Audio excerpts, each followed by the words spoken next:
Good afternoon, viewer, and welcome once again to Budget Cafe Discussions, where today we are discussing on matters budget advocacy and why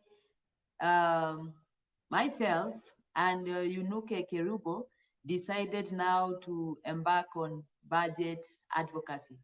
So welcome to the studio, Eunuke. Hi, yeah, thank Eunuke. you.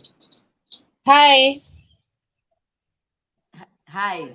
So let me Yes. start by asking you, why did you kindly share with us your journey? Why did you decide to embark on budget advocacy? Okay, thank you so much, Dr. Violet Mbiti. I love this discussion of the Budget Cafe. The work of advocacy started in 2014. This 2014, I was just blank. I didn't know in terms of advocacy, in terms of the human rights, in terms of the governance issues. So anything which was coming to our community, we were just telling ourselves it is for the government, not for us. So anything which was going to be done in our community, we thought that it was the government thing. So after that, the journey, when I joined some of the budget champions, so I started that notion, I started that interest of now knowing more on these governance issues. Now, after knowing more on these governance issues, I developed a passion. In these passions, I knew how can I advocate for a certain issue so that it can be done in a community. Thank you. All right, all right. So, like, if I can share, And like, you, and, all right. So even now, this is yeah. the reason why I decided to engage in budget advocacy. You know, like, you know, in the community, sometimes you sit like in a baraza and you start deliberating, oh, why isn't the government doing this? And then at that particular period of time, I saw there was a lot of teenage pregnancy in our area. And so I was just wondering, why is this the case? And then also there was also lack of medicines in the public health facilities. So if I ask, I'm told that the government is the one that provides these medicines. But now the thing is, like, Mwananchi doesn't approach the government so that this support can be provided. So that is why now I saw that there is that gap, and me as a citizen, I can reach out to the government and they can help. And just so that desire of helping the community so that they can get out of this particular situation is what led me now to engage in budget advocacy. And so far, I'm so happy with the decision I made, because I'm seeing like the government is listening to Mwananchi, and that has been it. And so far, so good.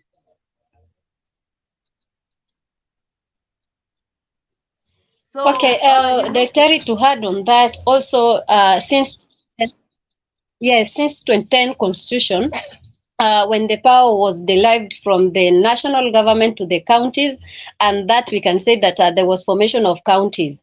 So now we are now getting what we need closer to people. Like the services we were handling at the national level, now we can get in the county level.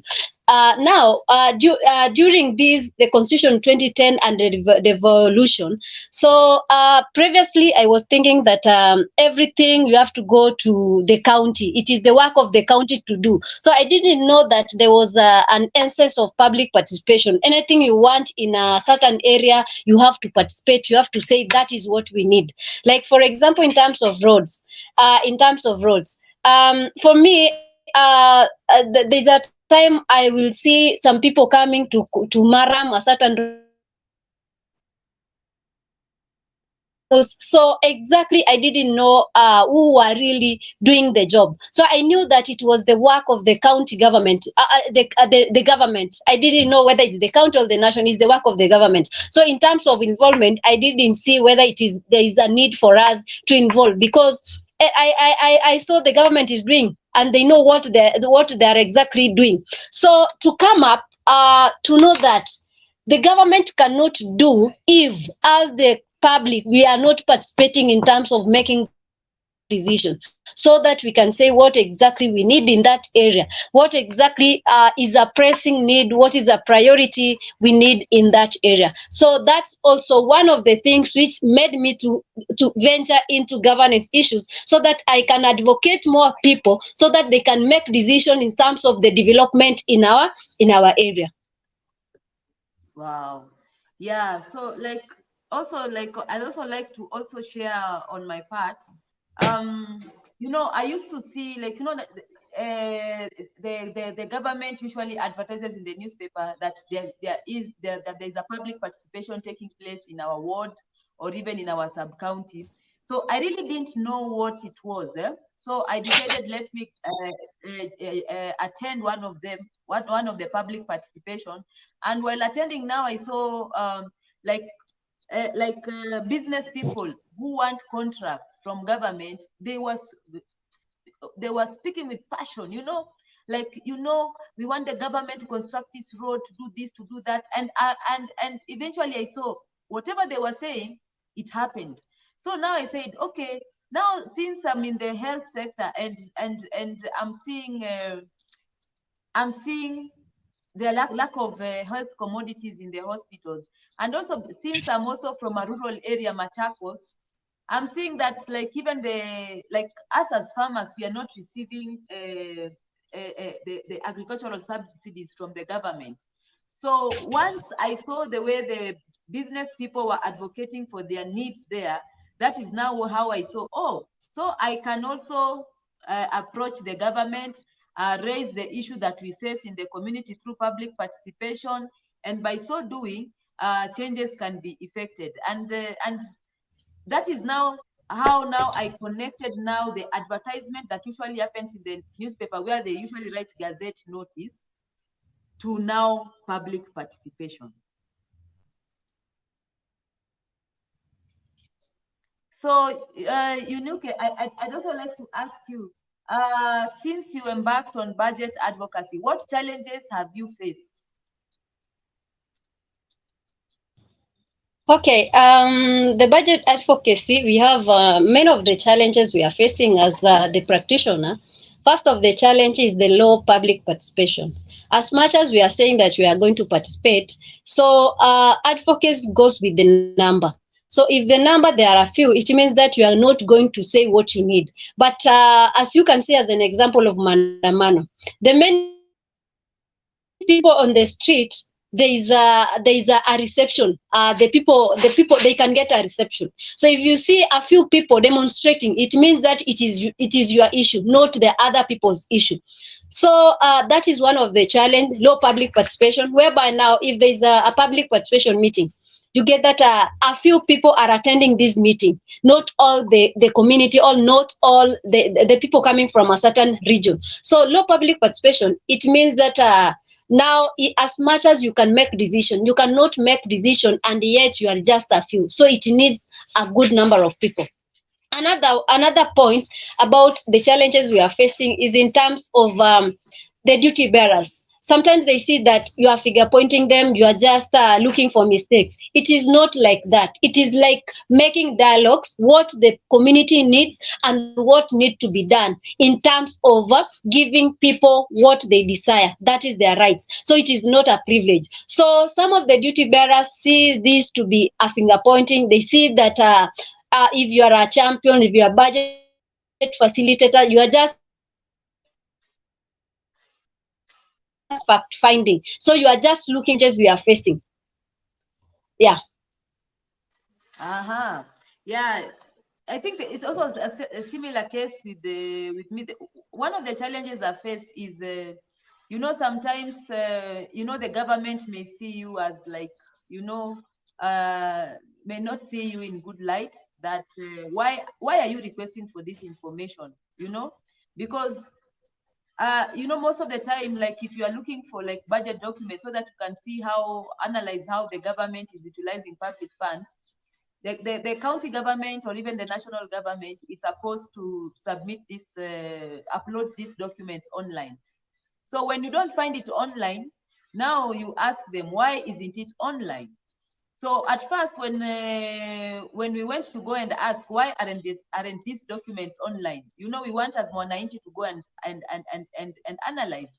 And we told them that, you know, according to the Constitution of Kenya 2010, and also according to Article 35 of the Constitution, we as citizens are also allowed to request for information so that we can get to know how the government is utilizing public funds. Because at the end of the day, how government raises resources is through tax. And it is good to follow up and see how is the government utilizing public funds. So by so doing, now we got to learn that because previously, you know, you were just approaching the government telling them we want this, but now they're telling us, oh, you need to have a formal way of communicating with us.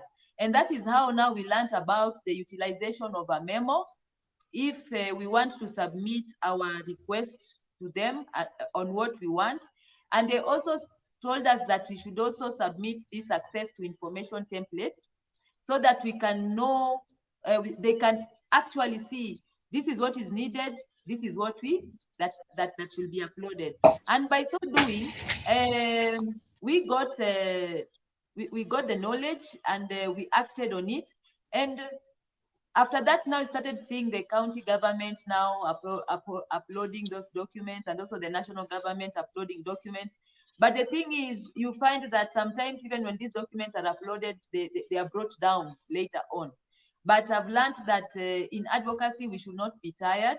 It is a process, so we should not tire. We should not tire. So that is one of the challenges that I also encountered. And also the other challenge that we encountered is, sometimes you go to, you know, sometimes you deal with the county executive and sometimes you deal with the county assembly. So so those both arms of government also engage with matters budget, advocacy with the Mwananchi. But now you find that sometimes you may go to a particular office and they don't understand the document you're talking about. So now the challenge was, so me as Mwananchi, I've been trained on budget advocacy, and I know what is required. So if the government, they don't know, so does that mean that we should also capacity build the government officials who have been elected or appointed to office on matters budget advocacy, so that they can understand? Because sometimes you may go even as Mwananchi to go and present, and yet they are wondering, what are you talking about, you know? So that is also one of the challenges that I've also faced. And right now, I've learned that working closely now with the technical officers of government really helps, because election, even after every election, they will still be dealing with a politician. After some time, they may not be elected in, and now you have to start again from scratch. So I've learned that engaging with the technical officers who are permanently employed really helps. So that is how now I also got to overcome that challenge. What about you, Eunuke? Okay, let me add some of the challenges is the poor feedback mechanism. That is a challenge facing both the community members, whereby now you go to of the project you need, you say this is what we need, this is our priorities, but now when the final document comes, you get that the project you had said previously, no one is in that paper. So it means that you are not given any justification what led to your project not being incorporated according to what you say. So that one is a major problem, a major challenge regards to this advocacy work.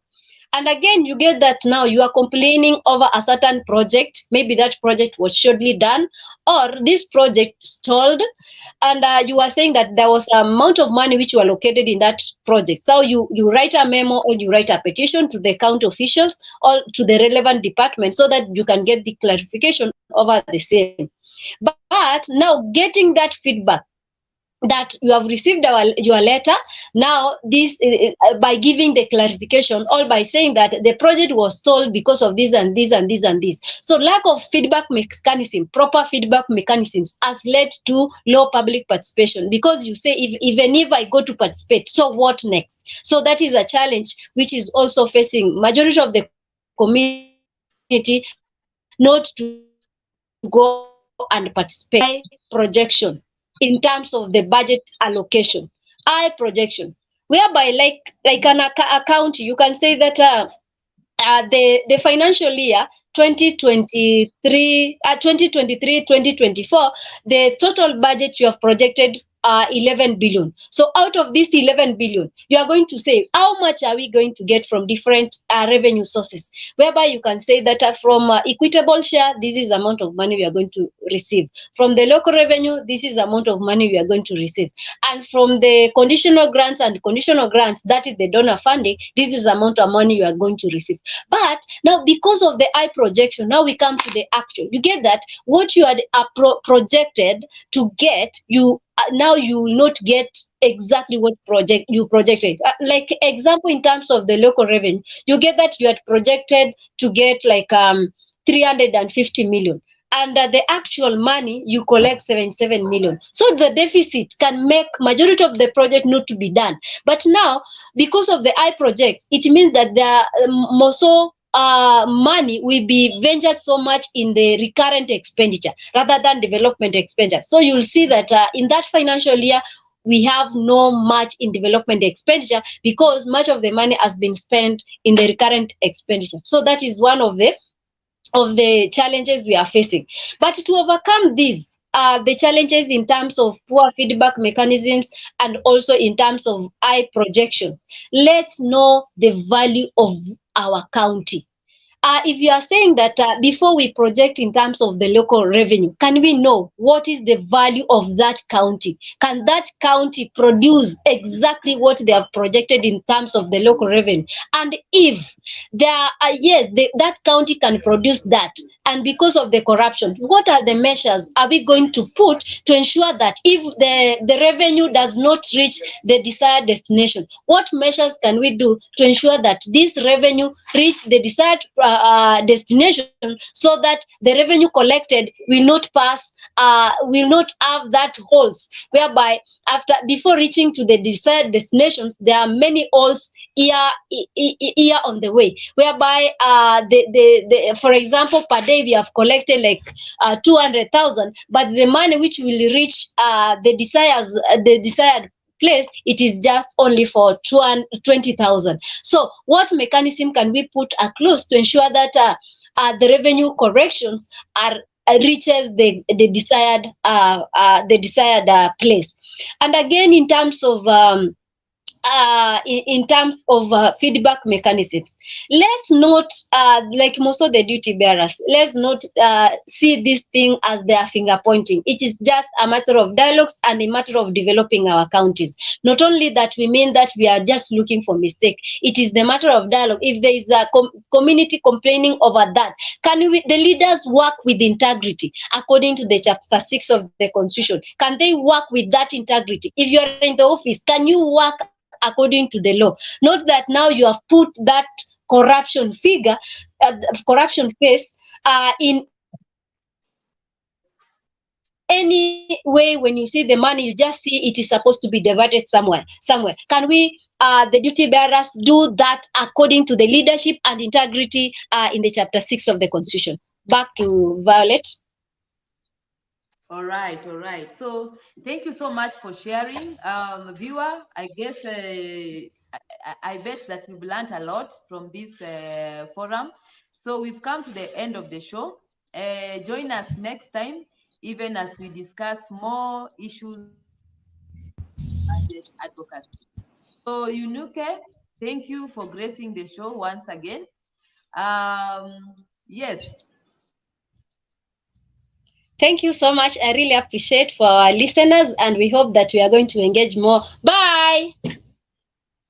Bye. Yeah, so viewer, we've come to the end of the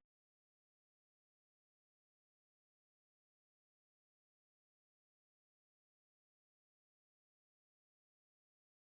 elaborate further on budget advocacy.